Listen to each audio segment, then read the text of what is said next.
Namaskar, Om Shanti. A warm welcome to all of you back again in another session. And in the previous session, we have been listening about the practice of Raj Yoga meditation, how we should go about it.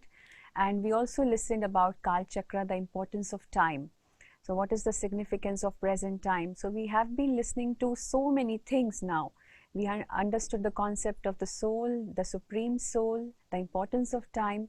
But then, as we move forward, there are a lot of questions that we are hearing now.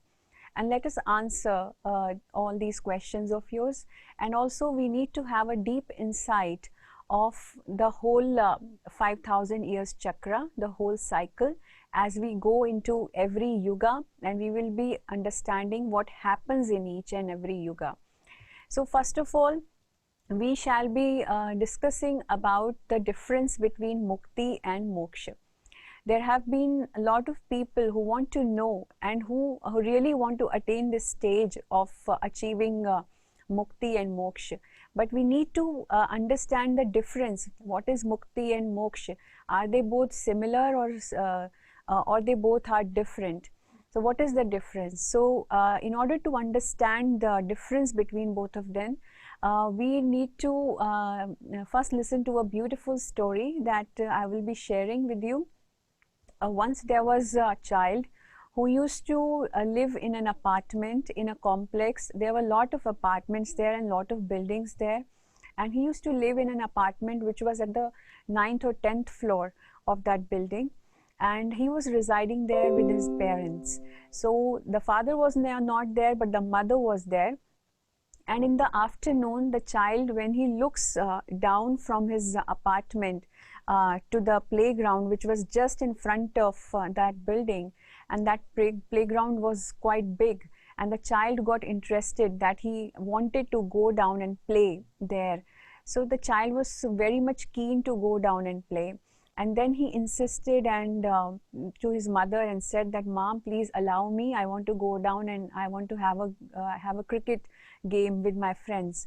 Then mother said, "No, it's not necessary for you. It's not required. Why are you going down? You may get hurt. I have got a lot of games for you here in the apartment itself. Just play here. Don't go down."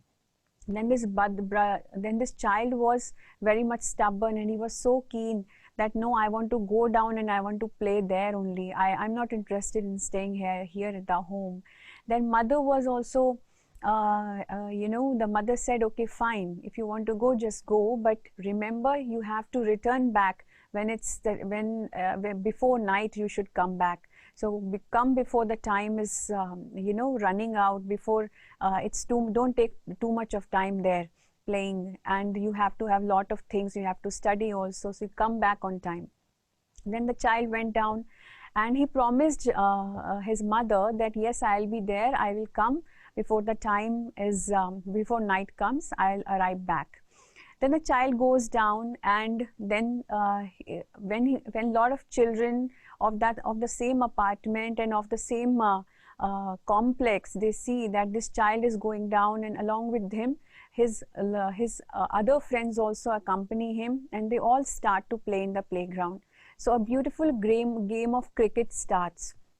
And when they were playing the cricket, initially in the beginning, the game was very nice, and this child was a good player, and he was scoring some very good runs in the cricket, and he was making a lot of runs, and the performance was very nice. And later, as the time passes, there were some children from other buildings also who also comes in the playground, and they start also playing with them. Now what happens when those children when that another group of children who just comes late in the game, and when they come in the game and they start to interfere with the already going game, this group of children, they couldn't understand and what these children are doing, because they were little mischievous in their behavior. So some kind of disappointment happens to this child, and some kind of a negative kind of atmosphere got created, and there is cheating going on. So that group of mischievous children, they were trying to create some kind of nuisance in the game, and they were cheating also, they were using abusive words also. So both of these groups were like an anti to each other, were in opposition to each other. So each one is trying to beat other, each one is trying to defeat the other one, and the game becomes even more interesting. And both these groups are now, you know, dedicated to defeat the other group, to let the other one down, and to make and to prove that I am a better player, we are a better player, we are a better team. And that's how this child also understands that the game, the whole game has changed now. Earlier I was winning the game, I was the player, and I was having a very great experience, but now with this group those kind of tricks are not going to work, so I have to change my game now. And with that, after few moments, the entire thing changes. The new rules are being made, the new kind of with a new kind of mindset, these players are now playing the cricket game, and they have got different feelings for each other now, and the game entirely changes. And that is how now this child was even feeling some kind of suffering, because he was having a lot of disputes with that group. But then because of the pain, because of that kind of the fear of having the failure also was there. But this child was remembering his mother also, but he was knowing that I don't want to call my mother right now, because if I would call her, she would immediately come down and she will take me. So but I don't want my mother to come and involve and interfere. I want to defeat this group, I want to defeat this person, I want to prove myself. So the game goes on, and it is night now. The time is 8 o'clock, and this whole group, and along with them there were other children also who come and join the group and join the game. And the whole team, a very big team of players, a very big team is now there in the playground, and each child is involved in the game, and to such an extent that they just lost the concentration. They just they just forget that what is the time right now, and they are so engulfed in playing the game that they forget entirely that they have to return back to their homes and it is night now. But who is the one who cares? The one who is having the real chinta in the mind, the real tension in the mind, the real concern in the mind, it is the mother. So the mother sees that her child is still in the playground and playing, and he is so much involved that he's not concerned about that it is night now and he has to come back to home. So then she decides that I myself will have to go and interfere, and I'll bring the child back. But then what happens? She knows that if she will just go down and bring her child back to the home, he's not going to come, because all of his friends are already in the playground and they already are playing. So he will be feeling left out, that why did my mother came first, and why did my mother took me first, and the game is still going on. So he will be having thoughts of the game back again, and he won't be willing to come back.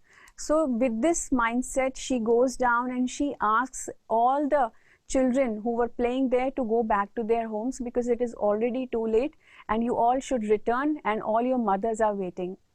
And that's how she stops the game. She advises all the children, go back to your houses, and that's how she brings her child back to the house. And when her child sees that the whole game is now stopped and all his friends have gone back to their homes, this child also returns back and comes in the house, and in the apartment the mother gives him the food, gives him some kind of treatment. And if she does some kind of counseling for him, she asks him that what happened in the whole day, and he shared everything with her, and then he sleeps. Then in the next day, what happens in the next day? The child again sees the playground, the child again insists on going back to the playground, and he again wanted to play. But then now the mother repeats the same thing, that yesterday, you remember what happened yesterday? You had a great fight with that group, and you didn't like the group, but you are still involved in playing with that group only. Why do you like that group?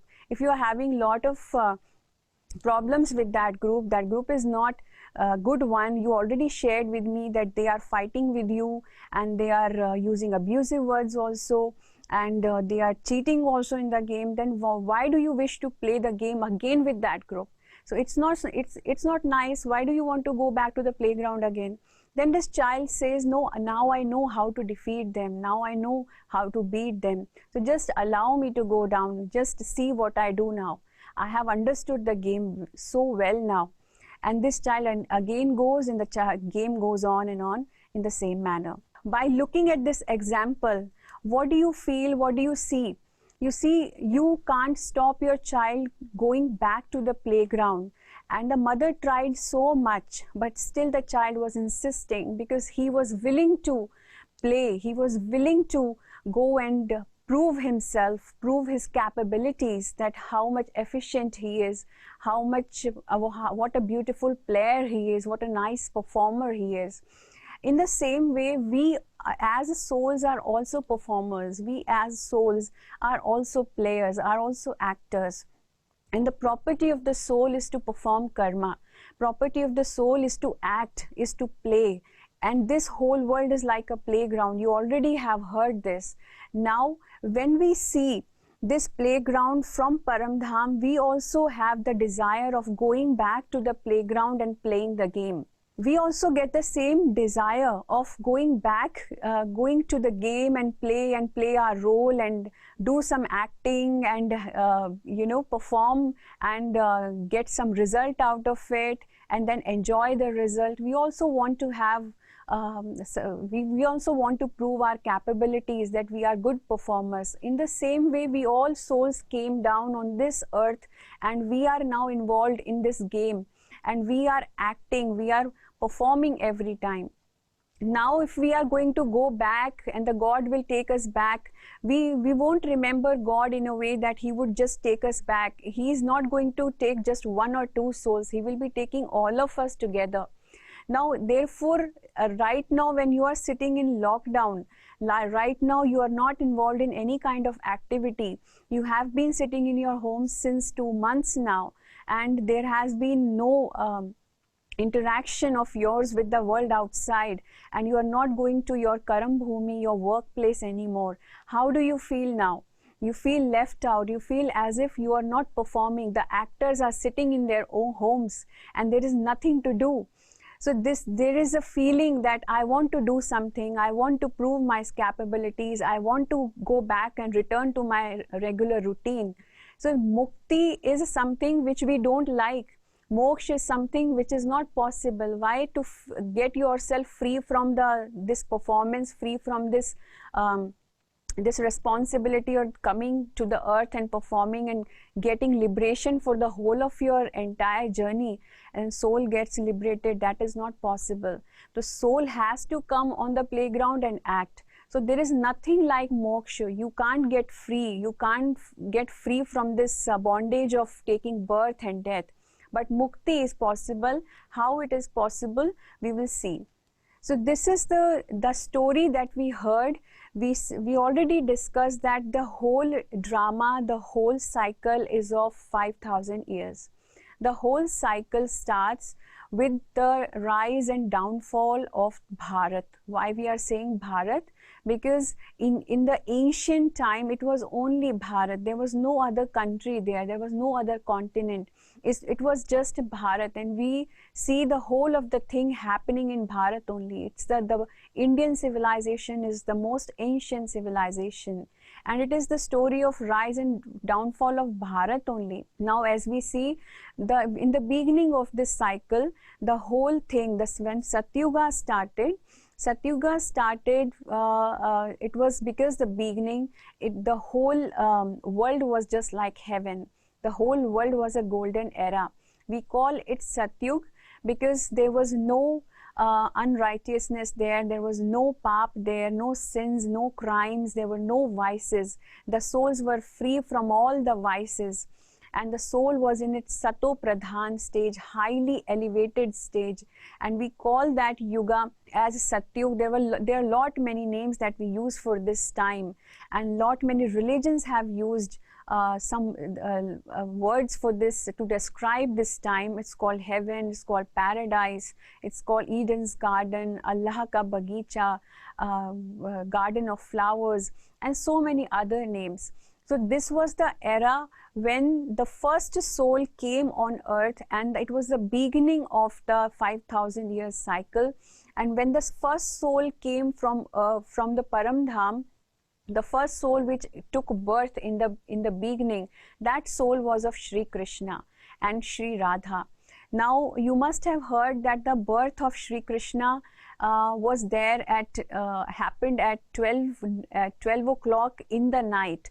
It was just in the mid of night and the day at 12 o'clock. It was not in the Kali Yuga, it was not in the night, it was not in the day. It was at 12 o'clock. That means it was the Kali Yuga was ending, the night of Kali Yuga was ending, and the beginning of Satyuga was happening, and that is the time when Shri Krishna comes and takes birth. And that soul is an absolutely pure soul, an absolute, the birth of Shri Krishna is also happening through purity, through Yogbal, and not through the vices. And with that soul, the generation of the deities start, and with him the deities clan starts in Satyuga. The Bharat becomes like a golden sparrow. The Bharat is Jannat at that time. And that the dynasty which Shri Krishna starts is the Sun dynasty, and that is the reason why we call him Surya Narayan, because he's the one, when he grows, he is renamed as Narayan. And when Shri Radhe, when she grows and she become a young person, then she is called Lakshmi. And they both get married together, and they acquire the whole. They were the emperor and the empress for the whole of the world, and they become the rulers of the whole world. And they, with their generations, with their 8 generations, the whole Satyug is being governed, the whole Satyug is being ruled. And rest of the things, all the things are being taken care by Shri Lakshmi and Narayan. So Lakshmi and Narayan is a throne, is a gaddi. Similarly, you must have heard that there is King George I, King George II, or Queen Victoria I, Queen Victoria II, Queen Elizabeth I, Queen Elizabeth II. So these are titles that are given to that throne. Whoever person acquires that title or sits on that throne is renamed as this title. Similarly, whoever person who becomes the ruler of the world at that time in Satyuga, when Satyuga is there, golden age is there, whoever becomes the ruler of the whole world, they are renamed as Shri Lakshmi and Shri Narayan. And together Shri Lakshmi and Shri Narayan are called Vishnu. So Vishnu is otherwise not a person who is having 4 hands, who is the one who is doing the Palana. The Palana task is done by Shri Lakshmi and Shri Narayan, and they belong to the deity clan, the Devta clan, with the soul having the 16 celestial degrees purity. Why we are using this number 16 celestial degrees? Because this is a number of perfection. When someone's words, we feel that someone's talk, we feel as if it is 100% correct or 100% perfect. We say your words are, whatever you said is 16 aane sach. That means it is absolutely correct. So 16 celestial degrees is a degree of perfection. So that was the perfection of the soul. The soul was absolutely Sato Pradhan, absolutely pure. And that is the reason why in the praise of the deity clan, we always say the Satyugi Devi Devta, the Satyugi deities were Sarva Gun Sampan, Solha Kala Sampurn, Sampurn Nirvikari, Maryada Purushottam, Ahimsa Parmodharam. That means they were absolutely pure. They were having all the virtues inside them. And to be non-violent was their first religion. The only religion that they had was to be absolutely non-violent. And they were following all the codes of conduct of the spiritual lifestyle. So they were practicing absolute brahmacharya. The relationship between all the deities were absolutely pure. The system of the nature was such that the birth of the child happened through purity, through Yog Bal, through the practice of yoga. So with this concept, with this thing, all the deities lived their life. And for 8 generations we see golden age was there. And then we enter into a time when the world becomes little old. Why? Because the 1250 years passes, and when the world becomes little old, the battery of the soul decreases a little bit, or we can say that the souls then become 14 celestial degrees perfect. But initially those souls were 16 celestial degrees, but now 2 kalas, 2 celestial degrees are gone from the soul's energy is depleted to a little extent. And at that time, when the souls themselves, they feel, the deities themselves, they feel that the time has changed a lot, and we are no more capable of holding or calling ourselves as Lakshmi and Narayana, then the throne changes, and the throne then goes to Shri Ram and Shri Sita. Now, in the beginning of the Satyuga, we were having the population of 9 lakh in the very beginning, in the Adi Kal of Satyuga. And that is the reason why most of the ladies, they prefer to buy the 9 lakha har. 9 lakha har is having 9 lakh diamonds, small diamonds. And that is a symbol, that is symbolic to the 9 lakh pure souls who sparkle just like diamonds in the world. And with the time, those souls get their energy depleted, and when they enter into the Treta Yuga, and when the Satyug comes to an end, the total population of the world comes to around 2 to 3 crores, and then the era of Shri Ram and Shri Sita starts. Now this whole time is called Shivalaya. Why? Because God Shiva is the one who establishes, who is the one who does the generation part, who is the one who creates this golden age, who creates the Satyug and Treta Yuga. So it is called day of Brahma, the Brahma or the moon, or the day of Brahma. Why? Because it is just like the time when in the whole cycle we are in the day, the soul is having all its powers. And now after Treta Yuga, the night of Brahma starts. But in the Treta Yuga, we enter into the clan that is called Kshatriya clan. The celestial degrees of the soul are 14 celestial degrees, and the soul is no more Sato Pradhan, it is Sato Guni. And that is the reason why for the dynasty of Treta Yuga, we say it is the moon dynasty, no more sun dynasty. The number of births of a soul in Treta Yuga are 12 births, and the moment we reach at the end of Treta Yuga, the total population of the world goes to 33 crores. And that is the reason why we say that in Hindu religion there are 33 crore souls. So when we reach to the end of Treta Yuga, we are undergoing through a transition period. There have been lot of changes experienced at that time, and then those deity souls are no more interested in the soul consciousness state changes, and there were other souls who were coming from Paramdham and entering into the world. The whole game changes. How? Because introduction of the vices start. The souls become more interested in the body, and the soul consciousness goes shifted to the body consciousness. And with this Dehi Abhiman, with the body conscious state, the soul starts involving itself into lot of vices: lust, anger, greed, attachment and ego. And because of involving in these vices, the soul commits lot of sins, lot of crimes are being done. And that is why we say another yuga starts, and that yuga is called Dwapar Yuga. So 2 purs starts from Dwapar Yuga, where there is righteousness and unrighteousness also going parallelly. Now when we practice, when we start doing committing lot of sins, then we experience sorrow also, we experience sufferings also.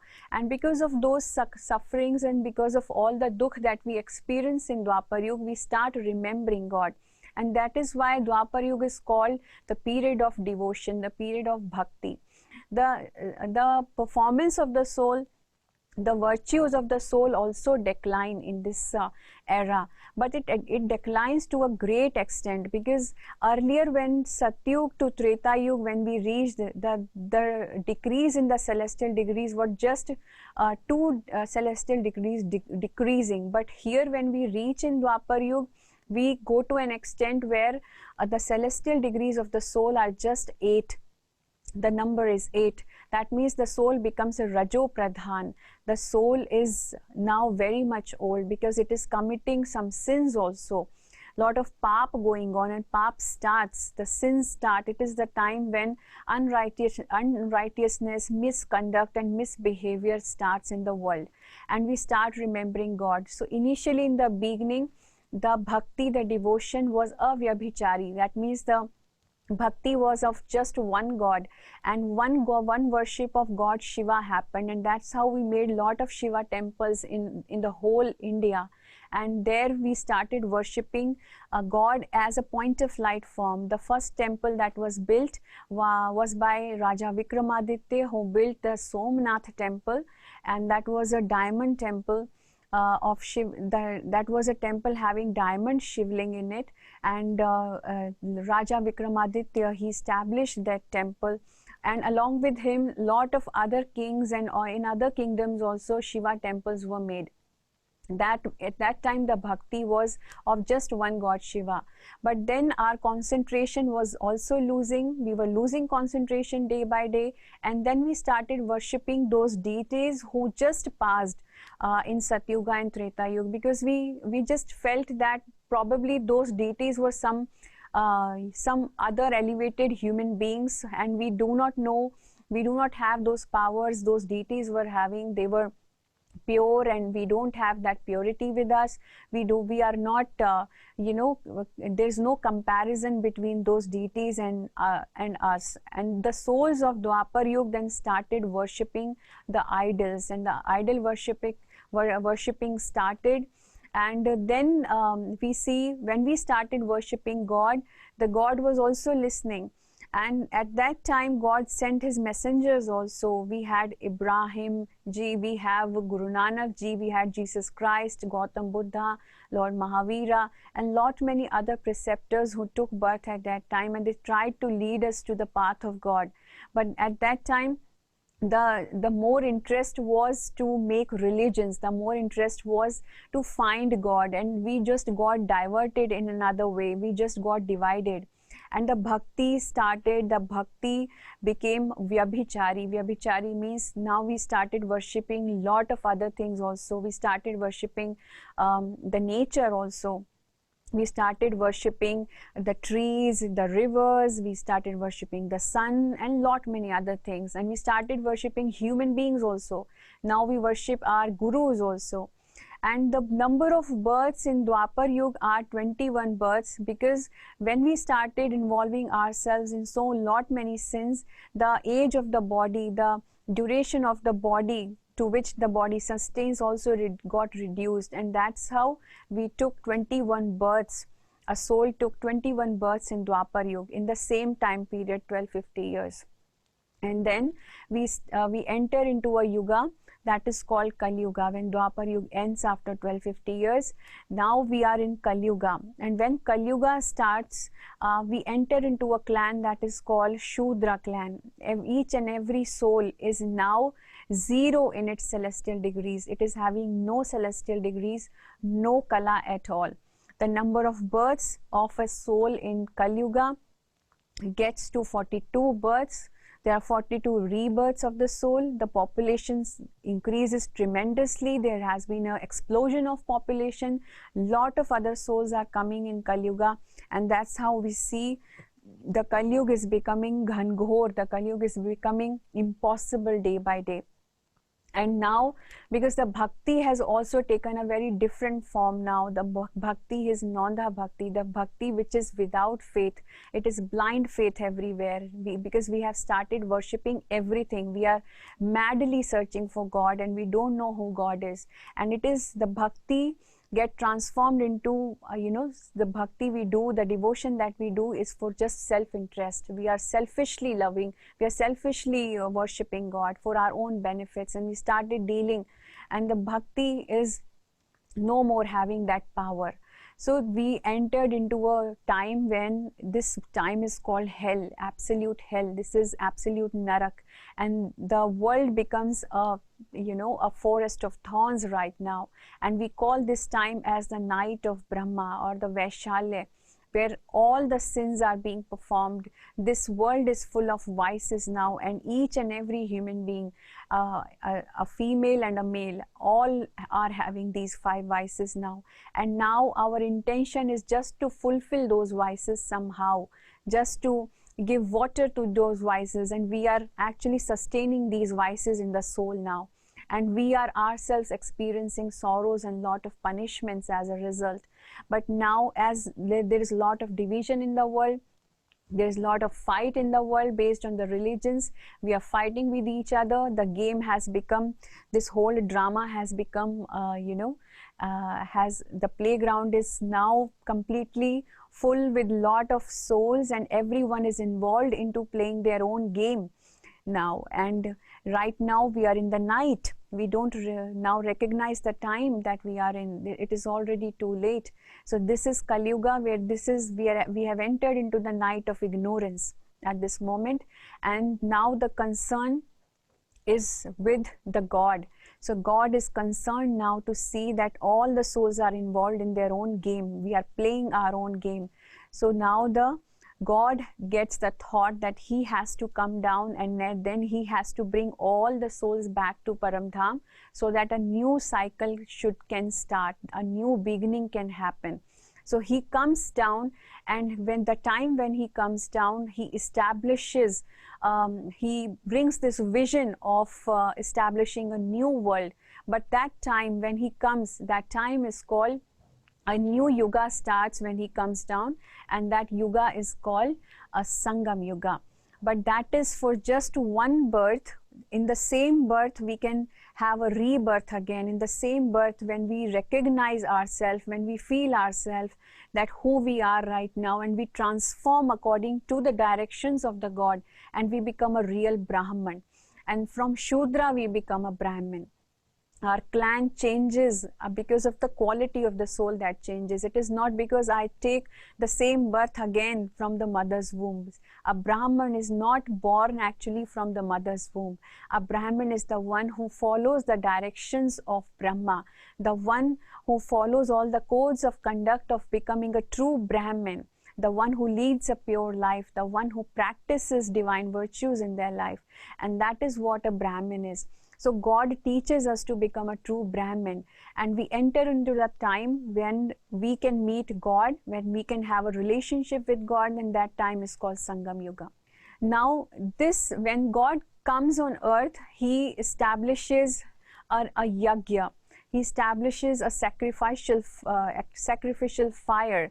What is the importance of the yagya? You must have seen nowadays people, I don't know if people organize yagya anymore or not, but in the very beginning, when people used to do yagya in their lives, or do the establishment, or having a thought of doing a yagya, they were having something in their mind. They were having a vision in their mind, that what thought they want to accomplish, what is their desire, or what is their real motive of doing the yagya. So in the very beginning of establishing a yagya, they would call the Brahmins in the yagya, and they would invite the Brahmins and ask them that what all things you need to establish the yagya. Then those Brahmins used to make a list, and that we require these stuff these things are mandatory. We need to have these things before we start yagya. And there is a sacrificial fire that is being lit for the whole of the time when the yagya is going on. And then some codes of conduct, some rules and regulations are made for the participants. Whoever participated in the yagya, not everyone was allowed to come and enter and participate there and sit there. because those who were not following the codes of conduct of the yajna, they were said that they may come and they may ruin the very motive of doing the yajna. So the codes of conduct, the rules and regulations were made by the Brahmins, by the guru who was responsible for doing the yajna for the whole time.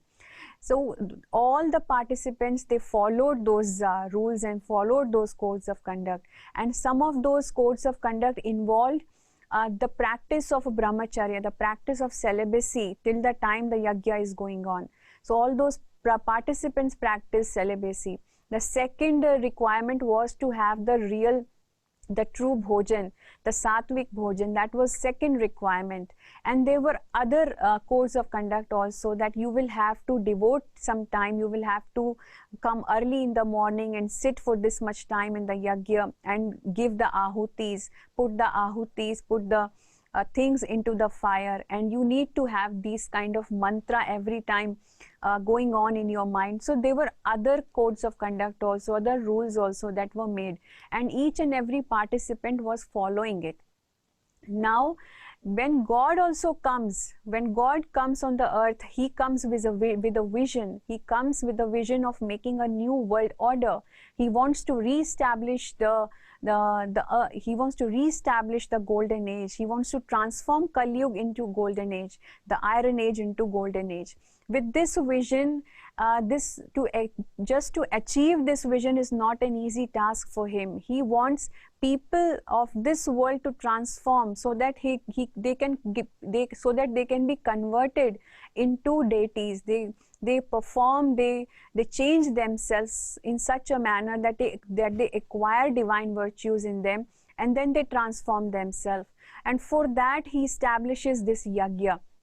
He puts all of us into a bhatti, and we call that the soul is continuously, when God comes, he makes us remember that who we are, and he says that just remember me, and by the connection with the Supreme Soul, get the energy inside the soul. So you have to lit the soul with the soul should be continuously powerful.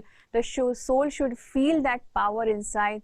The soul, this fire of yoga should always ignite inside the soul. You should not, put off the fire of yoga. You should always be remembering me. So that continuously, when all the people, when all the Brahmins whom God has transformed, whom are involved in performing this yajna, here God changes the normal human beings, those who were already there in the Kali Yuga. He made them understand that you have actually become of a Shudra clan, and now you have to transform yourself into a Brahmin, a real Brahmin, the one who is following the directions of Brahma, and that's how you will be going into the golden age. So with this transformation, we put all our vices, all our bad habits, and we sacrifice everything through our Yog Bal. We are forgetting all our bad habits, changing all our bad habits, and giving everything to God. So it is just like all our bad habits, all our bad sanskaras, they are burned out through this Yoga Agni, through this fire of yoga that we actually lit inside the soul.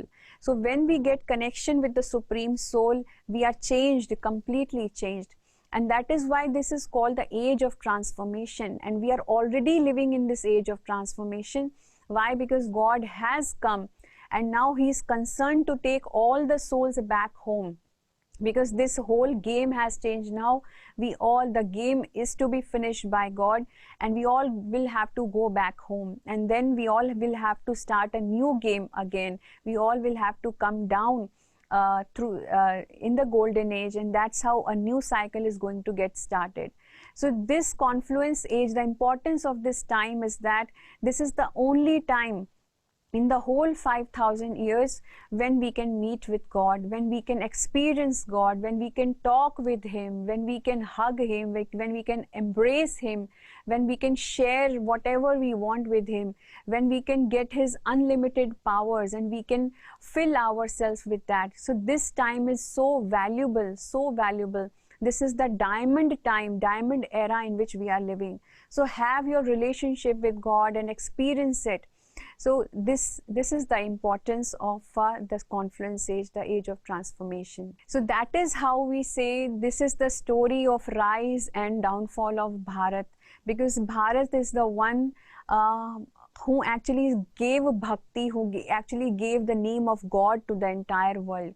So with the story of Bharat, the whole story of the world is related. It is the story of rise and downfall of Bharat only that the whole world relates to. So it is our story of 84 births. We took 8 births in Satyuga, then 12 births in Treta Yuga, then 21 births in Dwapar Yuga, then 42 births in Kali Yuga, and this one birth of this Sangam Yuga. Sangam Yuga, in the Kali Yuga, we are having another birth, another awakening has happened, and that is why it's a new birth for all of us. So we are having a total of 84 births. So this is the story. This is the thing which is going on. So now you know what was the past, what is the present, and what's going to be the future. The future is so bright. The India's future is so bright. The India is going to become a ruler again. The India is going to be golden age again. We will be seeing golden age. We will be seeing Lord Krishna back again in Bharat. He will be taking birth again in Bharat. So we should come forward, and we should contribute, we should cooperate in making India a golden age again. So with this whole story, now we shall be meditating and experiencing that what my role is in this world drama. Recognize yourself, feel inside what contribution I can make. So let us sit in meditation for a few minutes.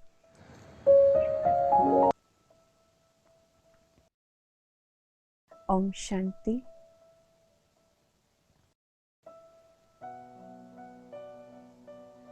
Bringing my focus back into the center of the forehead.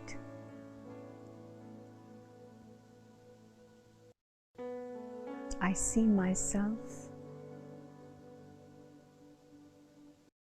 as a pure point of light, a peaceful being of light.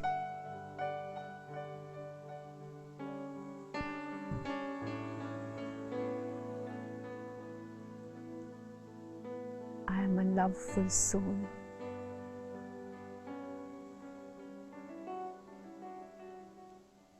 I am a blissful soul.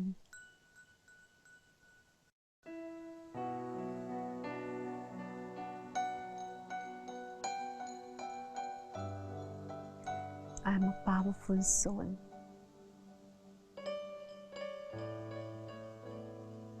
I am the master of this body, master of my mind.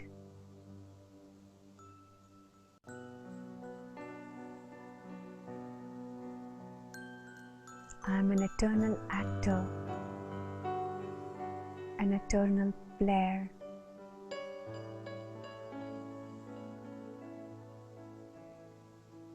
Who has come on this worldly drama stage for a great performance.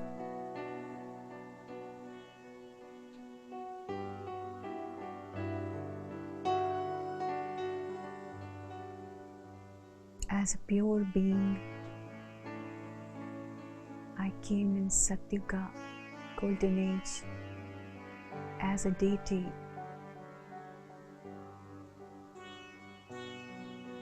But now, with time, I lost all my virtues. I lost the perfection that I had.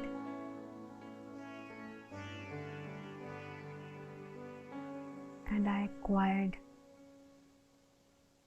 the negativities from outside. But now,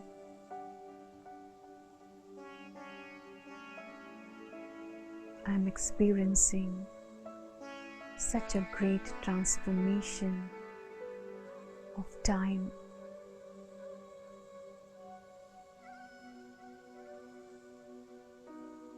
I am experiencing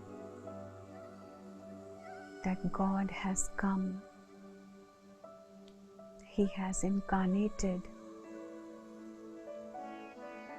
and He's guiding me to change myself.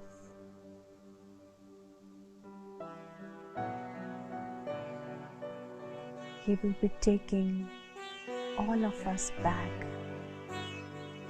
to our sweet home.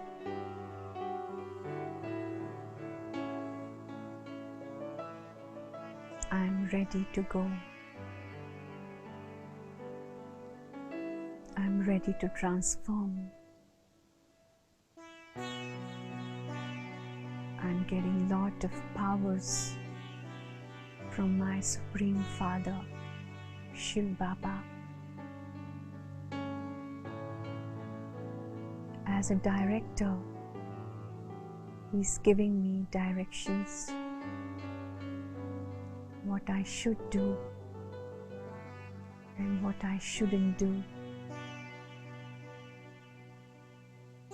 I am following His directions.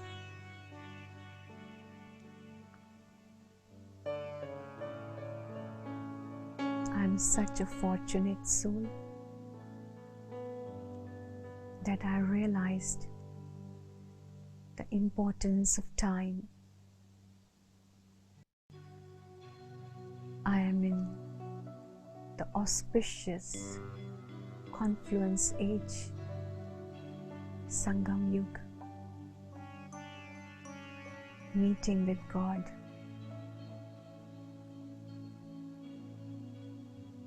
talking to Him, experiencing Him, receiving from Him, and getting empowered.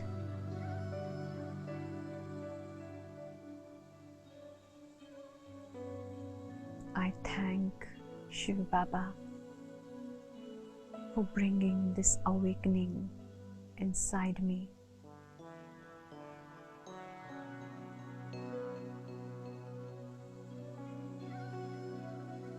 As a soul, I am all set for a new journey to begin.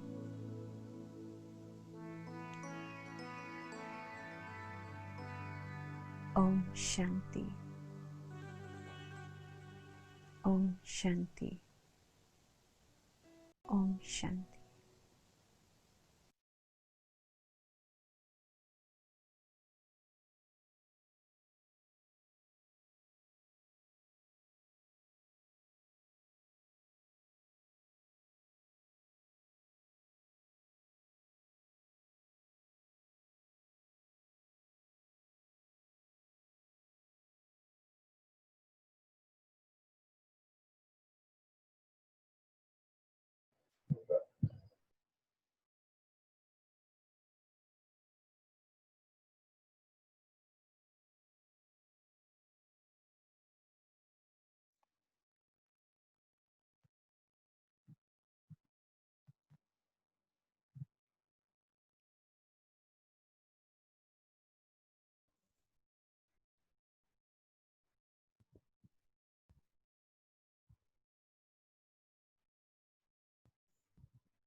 Om Shanti.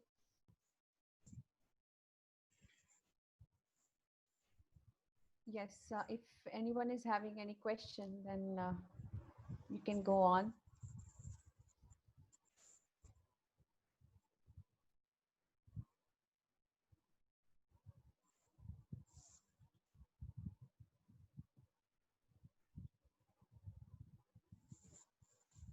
Hello, is my voice audible?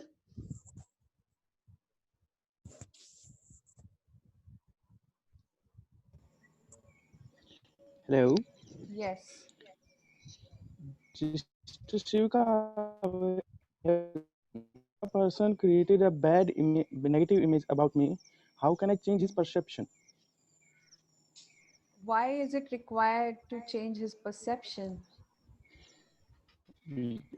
Is Of course. that person that important for you? Yeah, that important, so much important actually. If that Okay, then what exactly, what kind of karma or what did you do that exactly changed his perception about yourself? If you'll do a different That act, then definitely it is going to change the perception. But it's going to take some time. Changing perceptions, it may be real or it may be unreal.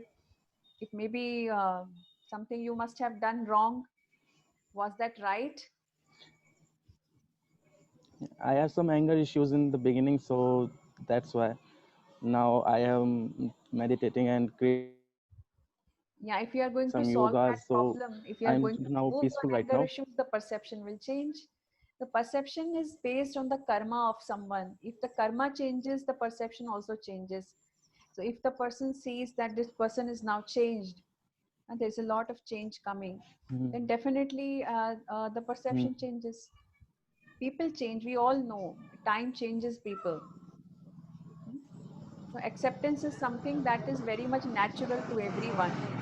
We later or sooner we accept things the way they are.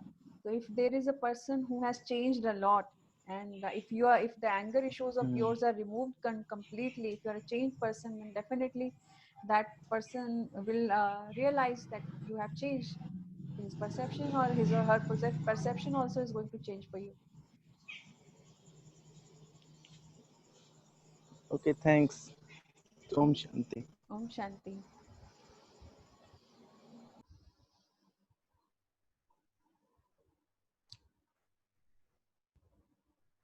Okay, yeah, is there any other question?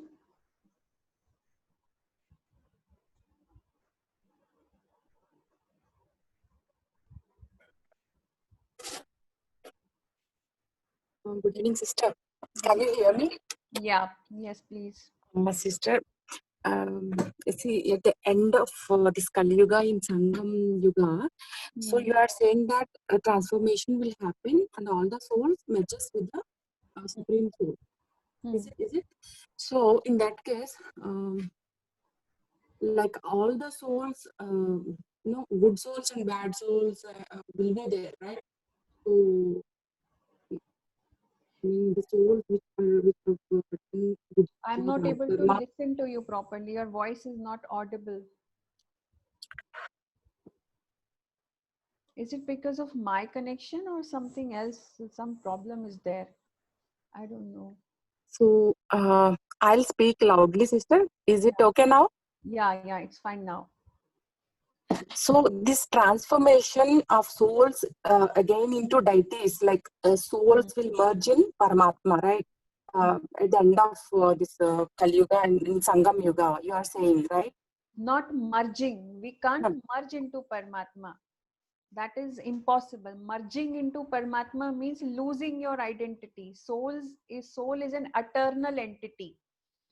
So there is it's energy, pure energy. Energy can't be created and can't be destroyed. It can't lose its identity. We can't merge into Paramatma. Paramatma can't merge into us.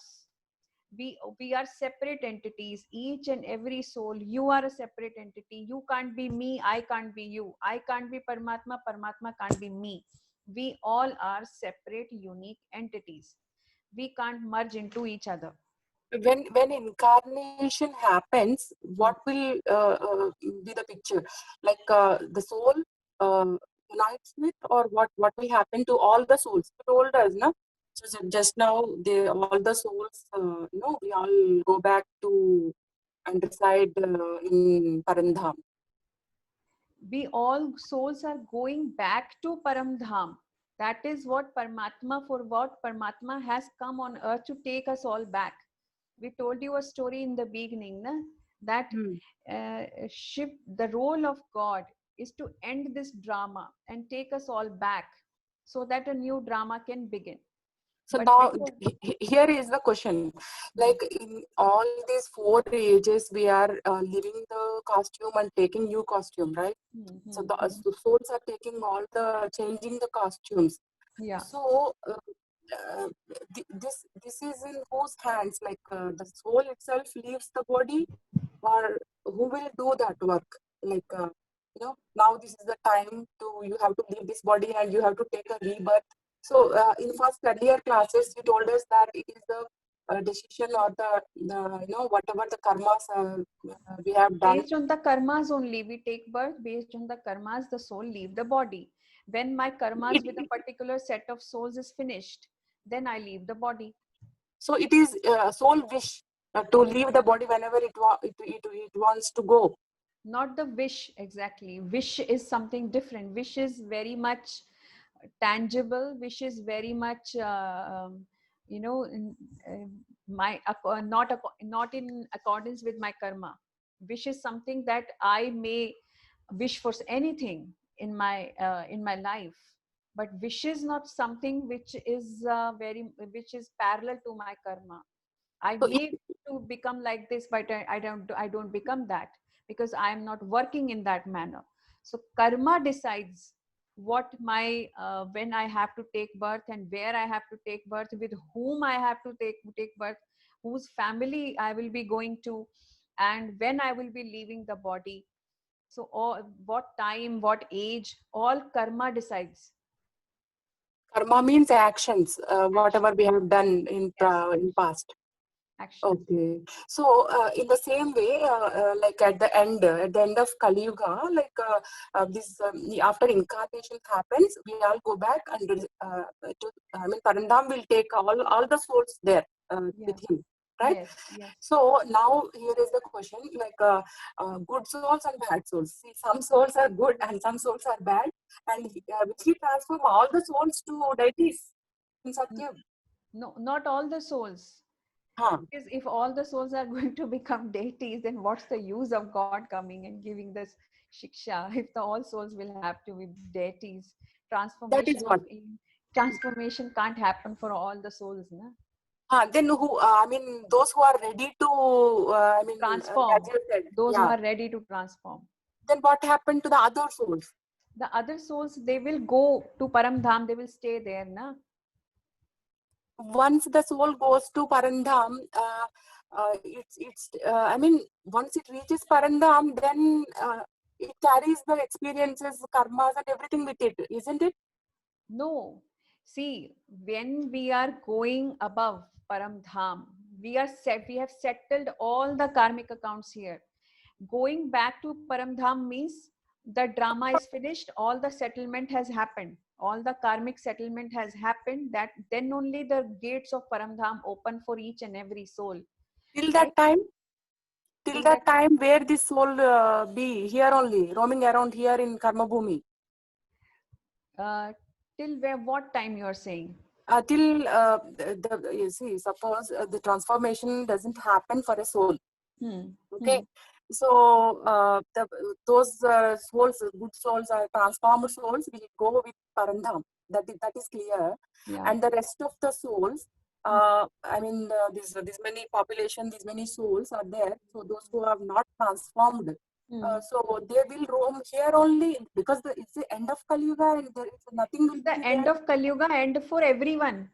For good souls only. Good souls also have to go na Param Dham. We all Bad will be souls going will go. together. Bad souls also will go. Yeah, we all will be going together because this is the karmic settlement for each and every soul, for the good, for the bad.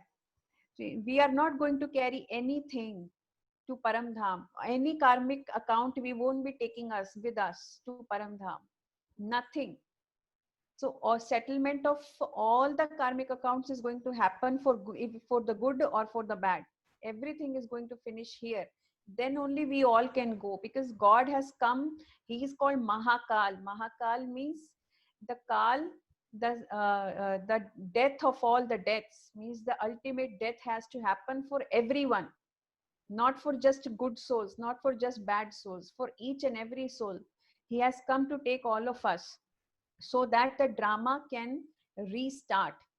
When the Satyug is going to start, no souls are going to be here on the stage. The stage has to be cleaned and empty at that time, so that the new souls from the Paramdham, those souls who are worthy of coming to Golden Age, to Satyug, they can land up in the playground and they can start their drama. They can start Satyuga. So they want the stage to be cleaned. They don't want any, bad souls or any kind of soul roaming around here on that going to restart. Stage is going to be cleaned, so everything will be all the souls will be moving up. So all the, you mean all the accounts will be settled here by the end of Sangam Yuga, I mean Kali Yuga. By the end of Kali Yuga or by the end of Sangam Yuga, you can say that.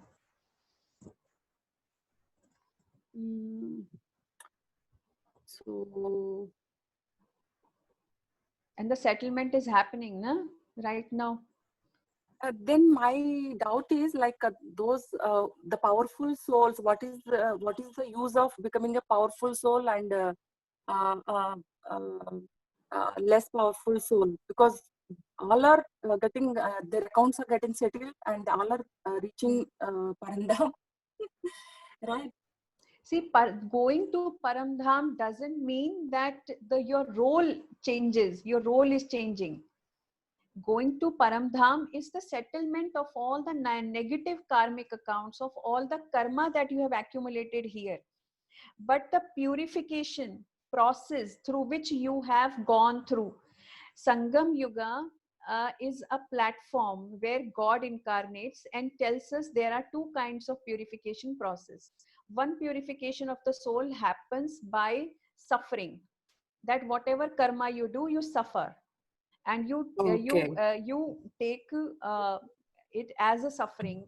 Suffering can be in any form, through a disease to your body, any kind of physical ailment, or any kind of mental depression, or whatever things are there that are different. There are different methods that through which a people suffer, and they actually get the result of the karma. And the second kind of purification process of the soul is through God's remembrance, by the connection with the supreme power, that you take the power of the supreme God and you purify yourself. That is the best thing to do, right? The best way. So those Yes. souls whose purification process has been through God, they become eligible to come into the golden age. But those souls whose purification process has been through suffering, those souls from come in through a later stage. Either they come by the end of Satyuga, by the end of Treta Yuga, or in the beginning of Dwapar Yuga.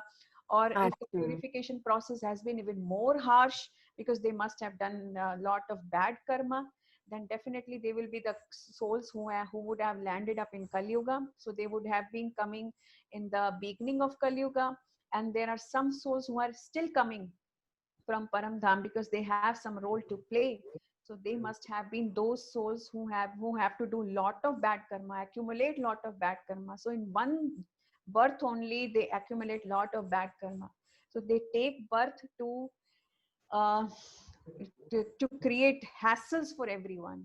So those souls accumulate lot of bad karma, so they experience lot of punishments, and then in that way they get purification, and in that way their karmic accounts settle. And in that way, when they return back, so they will be coming in the end of Kali Yuga only. So it depends on the purification process also, what you have gone through. Yes, sister, it is clear now. I have one question. Yes. Actually, maybe some people know they are doing good in everything. They are pure souls. Your voice is not audible. Can you hear me now? Can you hear me now, sister? Yeah. Can you hear me? Yeah. Okay. I'm asking if maybe some souls are those who are they are good in their deeds and they are pure souls, but they are not into this gyan. What about them? See, purity, we do not know exactly the meaning of purity. In what terms you can say they are pure? But the karmas are good, if we can say. Karma is a very broad concept. Karma doesn't mean that their behavior is good. They are not doing any wrong to anyone. They are not giving any dukh to anyone, any kind of sorrow to anyone. They are good to talk to. They are humble. Karma, that doesn't mean just that. Karma means that God has made a standard of the karma. If you do not indulge in any of the vice, lust, anger, greed, attachment, ego, these are the main 5 vices which become a reason for any kind of bad karma. If you are not indulging in these 5 vices, then you can say that person is absolutely pure. Now decide. Okay. And then if they're not in that gyan also, if they are pure, they don't have these 5 vices also, and they are not into a gyan, then also they will not become in Satyuga. No, the basis of coming to Satyuga and Treta Yuga is only through God. They have to connect to God to come into the Satyuga and Treta Yuga. Because the method or through God's way of purification, because any soul, it is not possible for any soul to not indulge in these 5 vices. If not indulge in these 5 vices and be absolutely pure in Kali Yuga, that is not possible. They will have to, the environment is like that only, because any pure soul in the world, if there is a pure soul and if there is any soul which is not having any of these 5 vices, then the soul won't take birth in this Kali Yuga. Because the birth of a soul also happens through impurity. In Kali Yuga, we are taking birth through impurity, na? So impure souls take birth through impurity. So they become impure. They become impure. So only the pure souls take birth through purity. So in Satyuga and Treta, we will be taking birth through yoga. The mother is going to have to conceive the child through purity. There is no physical relation between deities. Through yoga bal only the Devi is going to conceive. So impure souls take birth through impurity, pure souls take birth through purity. And Shiv Baba says that if you are in Kali Yuga and you're taking birth through impurity. So there is no soul actually which is pure. The process of purity happens. Purification process is suggested, is introduced into the world only through God, because He is the purifier. He is the liberator. Only He tells us how to become a pure soul. No one else can do that. That is His job only, His role only. Very clear. Thank you, sister. Thank you so much. Sister, I have a question. Yeah. In Satyuga and the second Yuga, Treta Yuga, so these 5 vices introduction is not there, right? Yeah. So why like these 5 vices are coming into picture in Dwapar Yuga and Kali Yuga? So is there any role of the Supreme Soul in introducing these vices into the humans? No, God would never. God is the bestower of virtues. He's not the bestower of vices. This is a cycle, right? It happens for in each kalpa, like 5,000 years. This is a cycle, repeating and repeating, right? Continuous process. So if these vices are not there, then we can see a golden age all the time. Yeah, exactly. But how this Rajo and Tamo, this Pradhan. So how this happens? Why we become Rajo Pradhan and why we become Tamo Pradhan? Because soul has, it has called multiple facets to its existence. Sometimes soul becomes an actor. Sometimes soul becomes a role player. Sometimes soul becomes a kind of a guest, and sometimes the soul becomes a battery also. So the battery in the soul gets depleted after 2500 years. And how this battery gets depleted? Because uh, we are undergoing through a process of changing.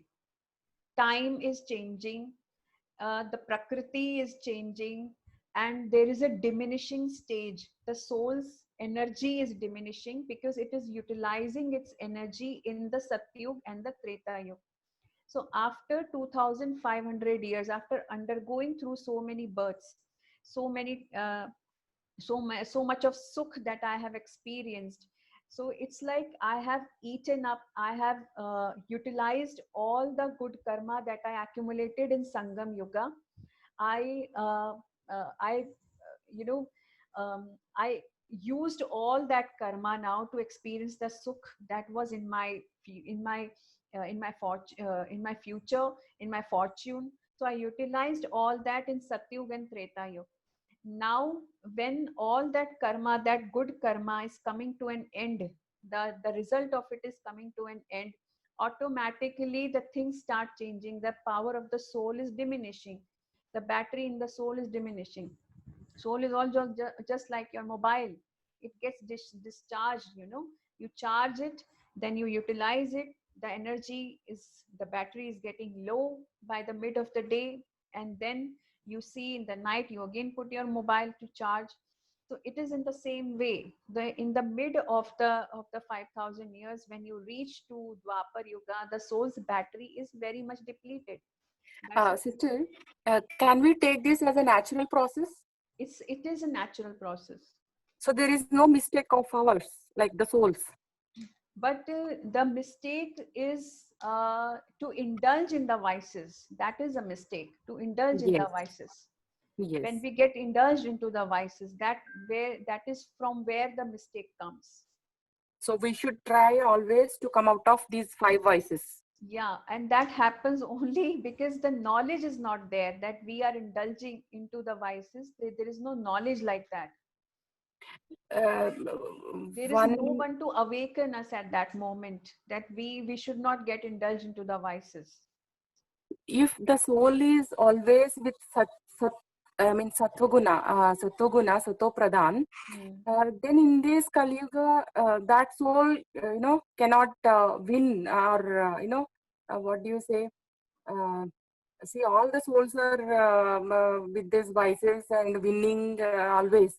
But if a Sattvagun Pradhan soul is always, is coming down, cannot compete with them, with other souls. So naturally, this Sattvagun Pradhan soul also has to follow that. This is what is happening in Kali Yuga, I guess. I'm not understanding what you're saying. If there is a soul which is Sato Pradhan, Yes, always Sattva Pradhan and cool, calm, peace and everything, love. With these things, that the can't soul is the. happen now. That can't happen. Suppose if it is there, if it is there also, the other souls, the environment is completely filled with vices and always competing with nature, with that nature, and want to defeat this person, then what he will do? Automatically, this person also, forcing this external force is applied on him to change to Rajo sometimes, right? See, people, it happens like that. Sometimes when new souls come from Paramdham, na? When a soul is coming from Paramdham, even if the soul is coming in the Dwapar Yuga or in the Kali Yuga, if suppose a soul comes in the end of the Kali Yuga right now, so if a soul is coming right now from Paramdham, the soul is not having any karmic account or any karmic layer on it, because it is just being introduced into the drama. So that soul is pure only. If a soul is just making an entry into the drama directly from the Paramdham, the soul is pure only. And it is taking birth here in the end of the Kali Yuga. then because of the purity, because of the of just the introduction that it is making into the drama right now, because of the purity that is having, it is automatically going to take birth in a good family, in a very rich family, you can say, and with a lot of things available. And yes, it also happens that those souls have got that much of enlightenment also for their own self. So they will be having good intellect, they will be having a lot of good qualities also in them. That also happens because the soul is pure, it has just been introduced into the drama. So at that time the soul is sato pradhan only. But when the soul takes birth, is taking birth, but taking birth process, when the soul enters into the mother's womb, because the entering into mother's womb is happening through impurity. So that that introduction into the mother's womb of the soul, it reduces its sato gun to a little extent. And when the soul is born, it is actually taking birth with a very little sato gun and towards rajo gun. And then yes, of course, it is having all the facilities and all the things available to the soul. But then it also depends on what kind of karma, with what kind of upbringing the soul is having in that present birth. And if that soul is getting good teachings from the parents or from the teachers or whatever the perceptions of the people around are, if the soul is utilizing that, then it is maintaining its rajogun. But then if the kind of upbringing that soul is having is towards wasting time, it's towards the materialistic possessions, using those materialistic possession and not utilizing it properly, just wasting, or committing lot of sins, yeah, making utilizing all the wealth, prosperity in a wrong way, misusing all of that, then the soul experiences the rajo pradhan and the tamo pradhan stage in the single birth only. Single birth only. And that is kind of a degradation of the soul happening in just one birth. Not the whole cycle. In just one birth, you see the soul passing through all the stages in just one birth. One example I can tell you, the example of Asharam Bapu.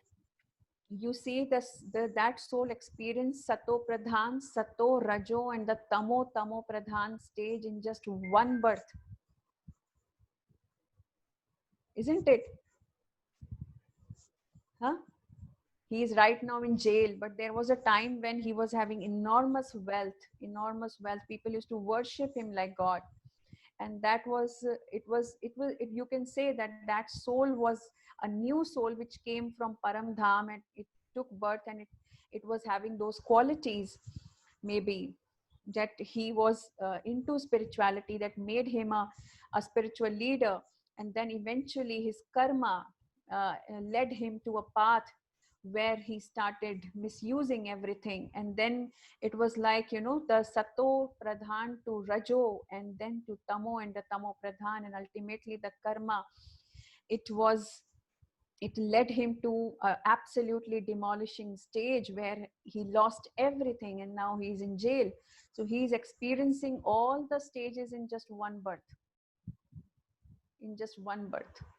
So it is the karma that decides which which gun we should. Yeah. Achha. Karma. Okay, we are having a lot of questions here written in our chat room. Let us take all of them. So Barshrani ji's question is, Barshrani ji, are you still here or you have left? Yeah, she's still here.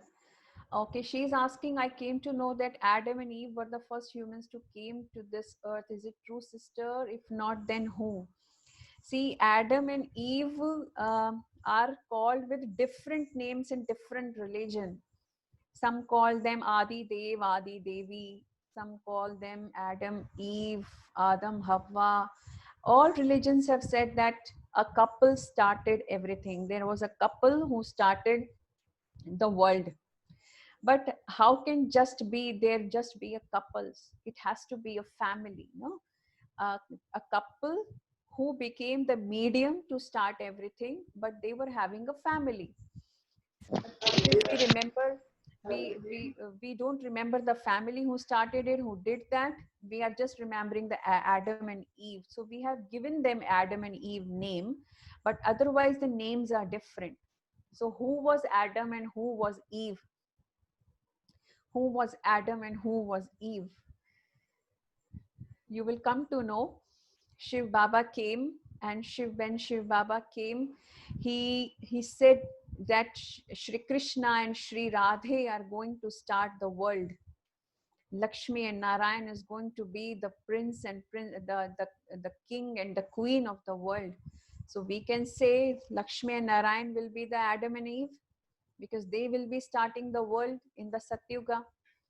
Or we can say that if the world started from Sangam Yuga, when God came and incarnated, we can also say then when God came, he made two persons, two souls responsible for everything. First he himself created, God created Brahma, and then he created Saraswati. So Brahma and Saraswati, the one whom God chose as his instrument to give this knowledge, is called Brahma. So Brahma Baba and Mateshwari Saraswati. So we'll be telling you about who Brahma Baba and who Mateshwari Saraswati is. So Baba said they are Adam and Eve, and they will be, they have a family. We are Adam and Eve's family only. So we are going to start the world again. So we will be the first persons, because right now we are at the verge of starting the new world. Aren't you seeing that? That is not a different period where the world started. We are right now at the verge of starting the world. Just go into the depth of it. The world is going to start again now. This is the time. We are at the time when we will be seeing Adam and Eve right in front of us. We are at the verge of starting a new world. God is here. So Adam and Eve is here only right now. There is no other place. There were no Adam and Eve at that time. We are right now the family which is starting the new world. So our family is going to come in the golden age, Satyuga. So we are Adam and Eve's family.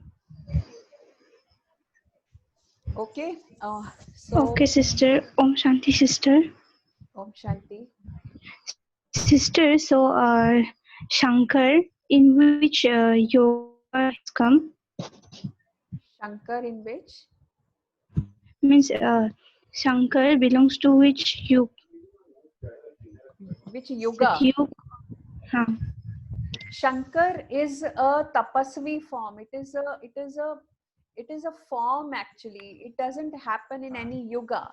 Shankar means those who remember God Shiva. They are called Shankar.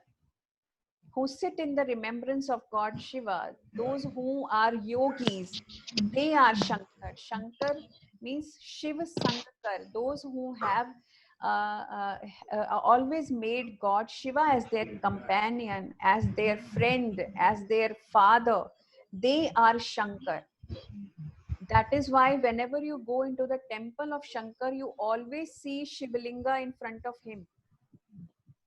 If you go to a Shankar's temple, you see Shivling Shankar in a meditative stage, and you will see Shivling right in front of him. Why? Because Shankar is always in remembrance of God Shiva. So those who sit in remembrance of God Shiva, they are Shankar. So it's a remembrance. It's a memorial of those souls who sit in God Shiva's remembrance. Okay, so we become Shankar when we sit in remembrance of God Shiva. So that hope happens only in Sangam Yuga, only in confluence age, when we understand ourselves, when we open our third eye and we sit in Shiv Paramatma's remembrance. That happens only in Sangam Yuga. So that is why we say that God creates three deities, Brahma, Vishnu and Shankar, Only at Sangam Yuga it happens. So Shankar is right now present in front of you.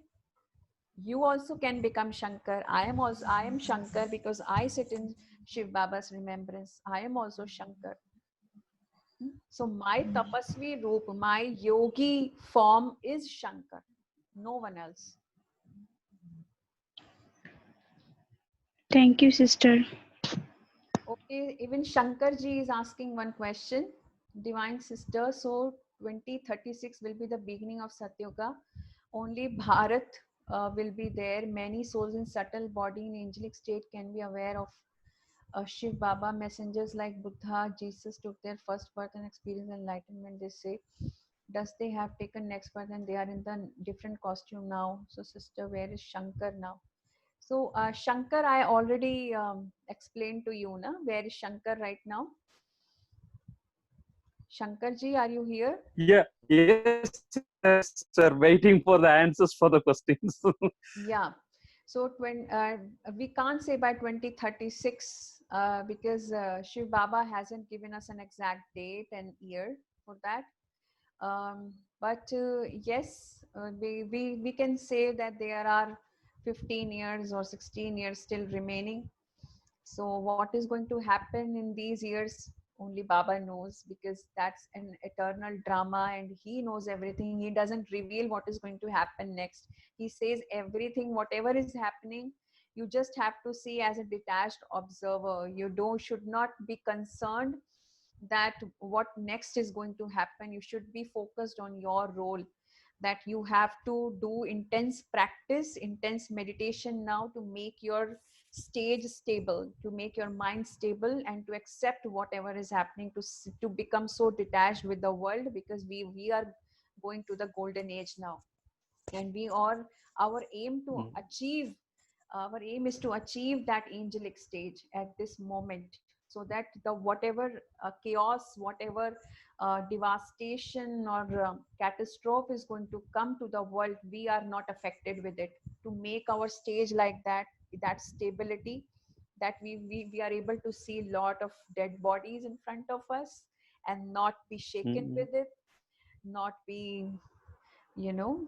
not become, um, you know, what can happen if you see even a single dead body. So that stage is very much important. So you have to make that angelic stage right now through Shiv, God's remembrance, Okay. because all this is going to happen and the world is going to transform. And then, because you are asking that messengers like Buddha, Jesus, and all the rest of the souls, so more than the messengers, they were preceptors, they were the religious leaders who came, whose role was also to establish the religion. So if after their death, that was just a start, that after their teachings, whether those teachings have been implemented in a right manner or not, or to spread that those teachings, so they can't leave, you know, they can't leave the drama and go back. If so, they have to see all the tasks have been done rightly or not. So they also can't go, they all are actors who came in from Dwapar Yuga in the drama. So they also take different bodies, and they also take different births, and they become custodians of their religions. You know, for Jesus Christ, once I think Shiv Baba said, or we heard in a Murli, that Saint Francis, I think Saint Francis or Saint Peter's, I don't remember, that Saint Francis' soul was actually Jesus Christ's soul. So that was, so these souls also take different births after births in the same religion, to establish their religion, to establish, to make the roots of those religion even more firm. Yeah, so they are also right now here only, here in this world drama. They also haven't gone back to Paramdham, so they are here only in their particular religions. They are working for their religions, but in a very simple way. They are simple souls now. People don't know them, that this is the one who was Buddha, this was the one who made our religion, this was Jesus Christ, and he's the one who established Christianity. People don't know that. That is something so supernatural and extraordinary thing in the drama, that souls who were the ultimate souls who established those religions, and they eventually forget that what they did. And people don't know them, even they don't know that what we did. Okay, so now on sister, and so the souls, no, actually they have taken this Raja Yoga meditation and they have left their body also after finishing their race. All they are in this Farista angelic state. Till the world ends, they will be there only. Those souls will have complete awareness. All together, when this end comes, they shanti them, and again they come back to Shakti Yoga. Is it like that, sister? See, angelic stage is a very different stage. It doesn't mean that we will be becoming an angel forever. We are going to become an angel here only, right now only. I am a Brahmin. When I sit in meditation, I become a yogi. And as a yogi, I try to detach myself from the body. So when I detach myself from the body, the soul travels. The soul can travel. So the soul can travel beyond the 5 elements. And when I go beyond 5 elements, I travel to Paramdham, and I travel to subtle world. I travel around this world also, so that I can give vibrations to the other souls of this world. When I do that, I become an angel. I acquire an angelic form, a light form. And by doing so, because I am able to experience, I am able to give power. So I can roam around the world, giving power to rest of the souls of the world, giving the power of peace and love to the rest of the souls of the world by becoming an angel. So in that way, I become an angel. But it doesn't mean that when I will be leaving the body, I will become an angel, and then I will stay in Paramdham for a while, and then I'll go to Paramdham forever. No, that is not happening. The soul attains a light body of light in the subtle world for a very little time, just to free away the soul from all the karmic accounts, and then we will be going to Paramdham. But at that time, we won't be called an angel. An angel is always to benefit the other souls. An angelic stage is always to give. So I become an angel only when I am here in this body and I feel like I become an angel and give others the vibrations of peace, love, and happiness and bliss. So in that way, in my meditative stage, I can attain an angelic stage. Wow, sister. Super, sister. Wonderful. Okay. Thank you, sister. Thanks a lot, sister. Thank you. Okay. Okay, there was another question. Hi, Didi, my problem is when I be friendly to someone, they take advantage of me. So how to stay away from negative family members if they wanted to visit my home and be with me? See, visiting family members is a very good opportunity of service. Sometimes, Baba said that find people to do service for us. For us, Baba says, it is good that people are visiting you. Otherwise, people don't visit and they won't listen to you. It is good if people are coming themselves and visiting you. You think that that is a good opportunity in which you can show that how much changed you are now, that what a good person you have become. So share the godly knowledge that you have attained, share that knowledge with them. So if they will find that knowledge interesting and of great importance, then they will also change themselves. Otherwise, they will themselves try to avoid you. So they will stop coming to you. Okay. So that's a good method. So if you really want to avoid these people, start telling them the good knowledge that you have got. Okay.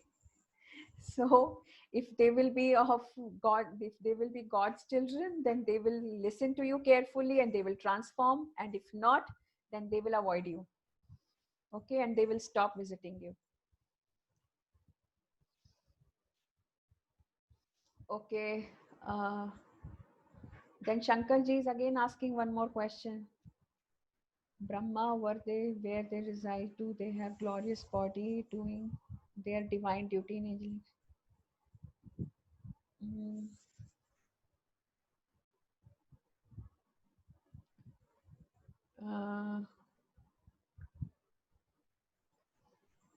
So, Shankarji, have you got the answer to these questions, or still I have to explain? No, sister, I got it. I got it. Got it? Yes, yes. Okay. And the next question, one more question also I have asked it. Just say it, sister. There are lot of so-called spiritual organizations. They do meditation, claim as rishis, ashtanga yoga says lead to samadhi. Such souls, in which cycle they come, they fall short in the wisdom of Raj Yoga. When it comes to sadhu, sannyasi, saints, sages, they are also role players in the drama. And what we have seen, the samadhi, when we take samadhi, or the sages, sometimes when we give the knowledge of coming to the Satyuga and the golden age, they say, why do we have to experience happiness and bliss? They say we want to go and sit in nirvana only. We want liberation, complete liberation. We want moksha, complete moksha. It is not worth to come back to this world. We want to go and merge into the Brahma element forever. That is what their understanding is, and that is what their concept is towards seeing the world and life. They don't feel that these materialistic happiness or gains from the world in any form is going to benefit us. So they find taking samadhi or sacrificing or renunciating all the happiness of the world, all the wealth, prosperity of the world, that is the only way to ultimately reach the Brahma element and get submerged there. And so that is their aim. Now, why do they aim for that? The question is not that they are aiming, why their aim is that, but why do they aim to go and merge into the Brahma element? That is the question. That is the question. They think it is that original nature, sister. See, there is a beautiful thing. You always get what you deserve. You always get that what you really deserve. And what you deserve is actually your role. What you deserve is actually you are made of. Because you are feeling only those things what you are made of, what is inbuilt inside you, what is your property, what is what experiences you carry, or what your make is actually. So the souls of Satyug and Treta Yug, they are different manufacturing, they are different make. The souls of Dwapar Yuga, the souls of sages and saints, they are different make, different manufacturing. Okay. So and because for 2500 years they were sitting in Paramdham only. They were merged, kind of merged into Brahma element. No experiences of the world, no experiences of happiness. You say no, sister, without our awareness, no sound, no nothing, no experience. Without awareness, they were. Yeah, sister? Without awareness, they don't have any awareness of happiness also. What happiness is. They do not have any awareness of peace also. Because they were not knowing about that time when the earth was having abundant happiness, abundant prosperity, where the world was filled with deities. So they do not have any experience of that. So when the world was going through that period, they were sitting in Paramdham. So they do not know about that world. They do not have the experience of it. the taste of it. If suppose you're bringing up a child and not giving that child the mangoes, so that child is not introduced to the flavor of mangoes, so the child is not going to wait for the mangoes every season, because the child is not having an experience of mangoes. So mangoes are absolutely different, alien fruit for that child, isn't it? So he won't Yes, be sister. waiting every season that the mango should come and I want to taste it. But those who have tasted the mangoes, they know how sweet it is. So every year we wait for the mangoes. I want to have the taste of the mangoes again. So every cycle, we souls have the taste of Satyuga and golden Satyuga and Treta Yuga, the golden age. So after every cycle, we long for that happiness. So our make is different. And because those soul saints and sages who gave us the path to path to samadhi, and the Shankaracharya who gave us the path to do sannyas, because they all their make is to sit in nirvana only, to get merged into God only, to sit in Brahma element only. Their make is like that. So they long for that only. Their happiness is with going and sitting there only. So they even if they come to this drama, they still again long for going back.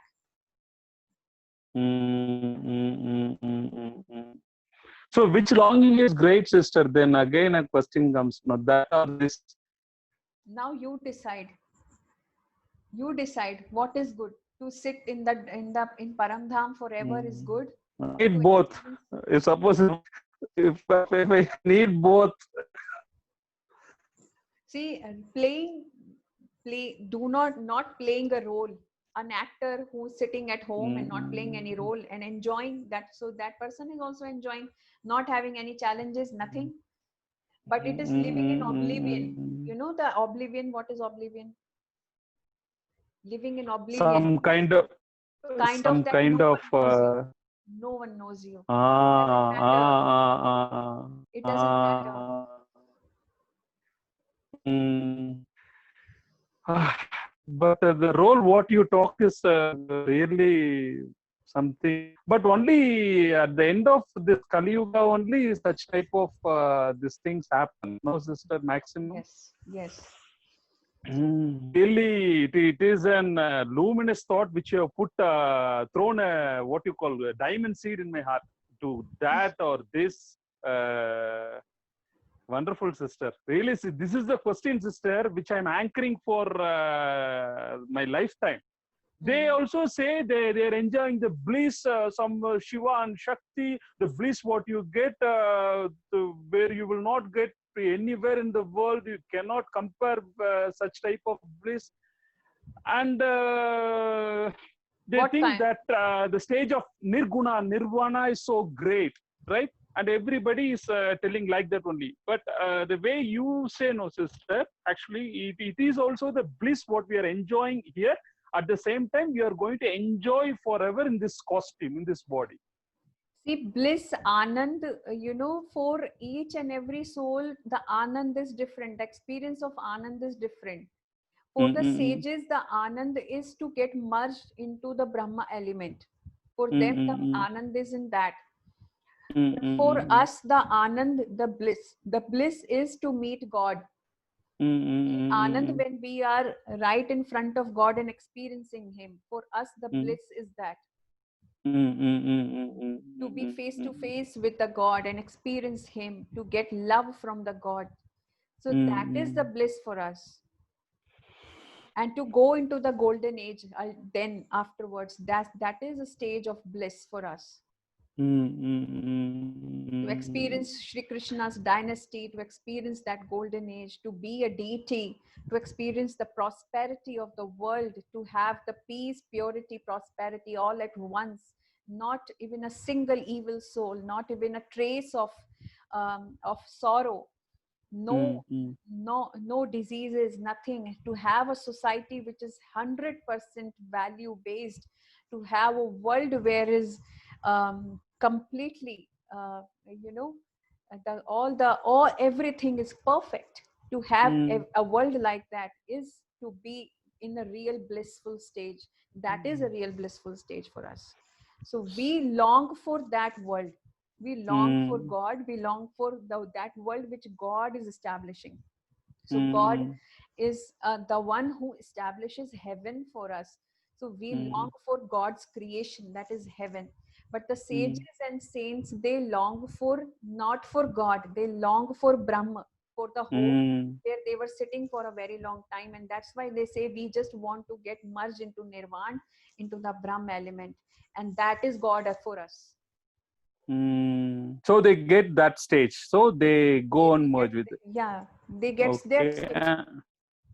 Suppose if I want to, this soul want to become Narayana and want to be in the first Narayana and Lakshmi, what I have to do, sister, then? Within the 16 years of... We will tell you that, okay, because that is going to come, you know, after there are going to be different sessions also. You will come to know how to become that. Okay. So still there are a lot of they are pending souls are there. For golden age souls are still pending. That's why we are hearing this, and who knows, this will also be one of but you have a in that grandeur cycle. But you have a very less time now, because the time is changing very fast now, no? You have a very less time to do the practice and come into the golden age. But Baba says last so fast. So the last sister, repeat it, sister. Last so fast, which means so fast. those souls who are going to come late, they can go fast. Sometimes Baba says that also. But for that, the margin is still there, but you have to make intense efforts. Intense efforts are required. Thank you, sister. Thank you so much for your time, and what to say, no words in the dictionary to thank. Thank you. Okay, Gunjan ji is asking, Didi, my mother always keeps me reminding. Gunjan ji, are you still there? Yes. My mother always keeps me reminding of sins I performed in my life, and the reason for this is that I was truthful to her always, that I can't hide truth from her, but now I'm not as I was like before, but still she continues pinning me down. What I must do? Well, from now on, you will be telling all your truths to God, not to anyone. That is the problem of telling truth to this world. Sometimes your parents draw you know, images about you, that what a kind of person you are, that you have been, because every soul's power of acceptance is different, even for their own children. Just imagine she is your mother, and yet she is not able to forget, or yet she keeps reminding you of your sins. That means that your mother is not able to accept your sins. Yeah, so each and every soul is a different soul. So it doesn't matter. Sins are something that are done by everyone, but to not repeat those sins is important. So even if you have done some sins, then why don't you start doing something good, so that and for that you don't even have to tell your mother. If you will be doing something good, then definitely you will leave an example for her to tell to everyone, or tell to you, that now you are a changed person. You are doing so good for the world. You are doing so good to your own self. Yeah. So stop being irritating yourself and getting frustrated. So if you will be doing something good, then ultimately your mother is going to draw good conclusions about you, come to a different conclusion about you, that you are a good daughter, you are a good soul. Goodness and badness of a person is dependent only on the karma. If we change the karma, every person's perception is going to change. The only thing is changing of the karma, and that is why we are here, no? So we are here to change the karma. We are here to transform you. It is also a personality development program. So we will be changing the personality of yours, no? Our aim is very high. God has put a very high aim for all of us to follow, a very high aim, which is to become like a deity. But if not just like a deity, but to become like a real human being, a real ideal human being, the someone who is free from the vices, someone who's so accepting, someone who's loving, caring. And so we need to have a lot of virtues. So you develop those virtues inside you, and you will be a changed person.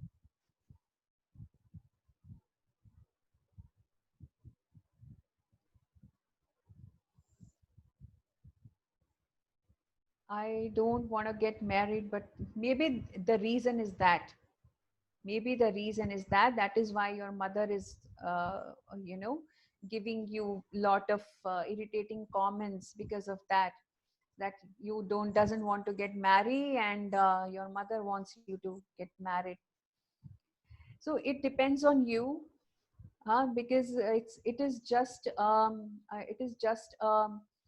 we can say a start of the course, and I don't want to interfere in the decisions of your life, but I don't know what understanding you have made from this course, and what you have understood.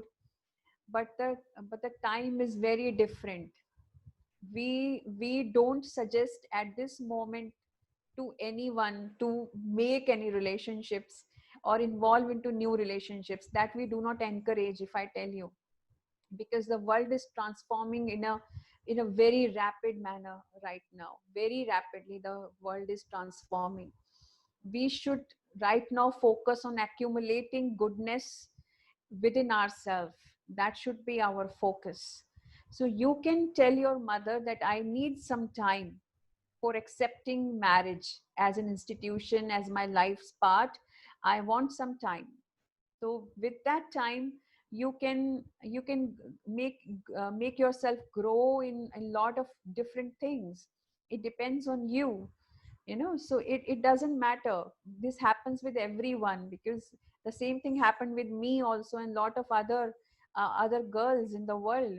If there are some confusions, if there are some things in the mind, then definitely we get double thoughts about getting married or not, because we do not find faith in the partner, in the companionship.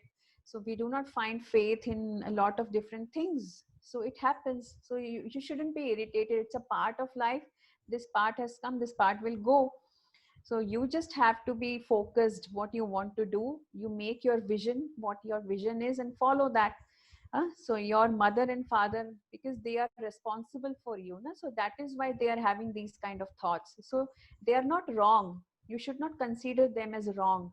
They are also right, because they have you as a responsibility. So they are concerned for you, right? So you should accept that. You should love them, because at least you have someone to think, who thinks about you, who is concerned for you. So you should understand their concern. You should not get irritated with it. Okay. Okay, thank you. I think this much is enough for today. Om Shanti.